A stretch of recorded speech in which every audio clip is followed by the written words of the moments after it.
Let's kick things off by opening a browser and searching for Oracle Java 17 download.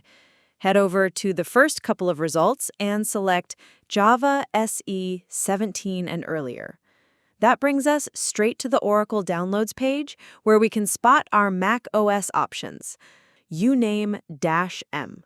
Seeing ARM64 confirms we are running on Apple Silicon, like an M-series chip. Perfect. Now locate the Mac OS ARM64 DMG installer right here, click Download, and save it directly to your Downloads folder. Once the download wraps up, open the package file. Hit Continue.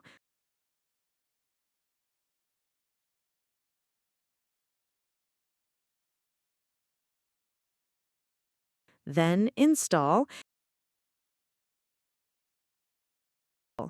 To keep your workspace clean, go ahead and click Move to Trash to discard the installer package.